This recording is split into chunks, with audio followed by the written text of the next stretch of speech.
Sr.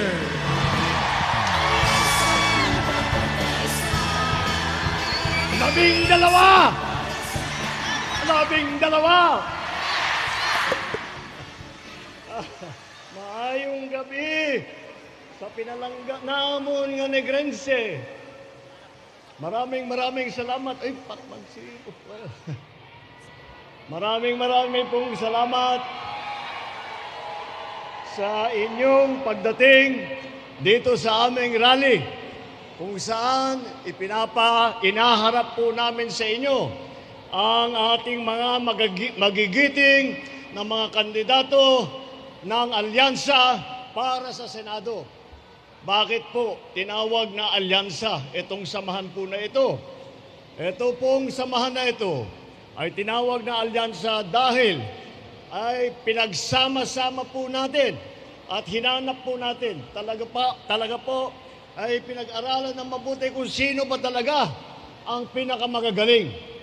Hindi lang yung sikat ang pangalan, hindi lang yung kilala sa buong Pilipinas.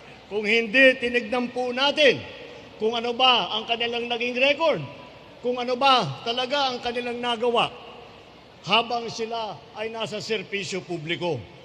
Dahil po naman, may pagmamalaki natin.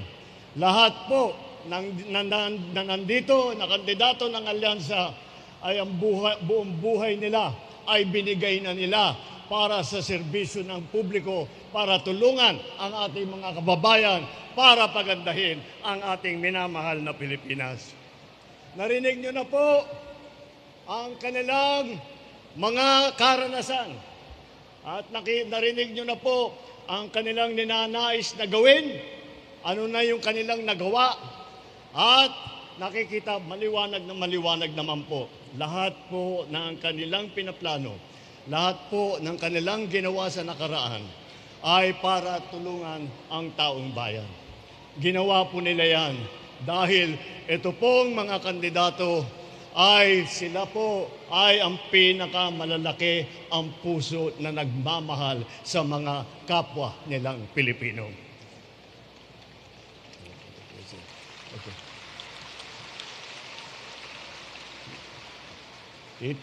Pag tinitignan ko po, ako ay napakapalad. Dahil sinasabi ko, mukhang unang-una, napakalakas ng aming ticket. Ngunit bukod pa doon, ay napakapalad ko bilang Pangulo na makakasama ko sila, na sila kasama sa executive, sila ay nasa legislatura, kasama namin sa executive, ay mayroon kaming tulungan, magkakatulungan po kami. At wala na akong hihingin kung sino ba yung mas magaling pa kaysa sa dito sa grupong ito. Naririnig ko po yung ating mga katunggali ay siguro ninenervyos po sila. Kasi kung ako man, kung tatakbo akong senador at wala ako dito sa grupong ito at titignan ko sila, naku, nenervyosin din po ako. Sasabihin ko, mahirap na laban ito. Masyadong magagaling itong katapat ko, masyadong sanay, masyadong marunong at masyadong nagmamahal sa Pilipinas.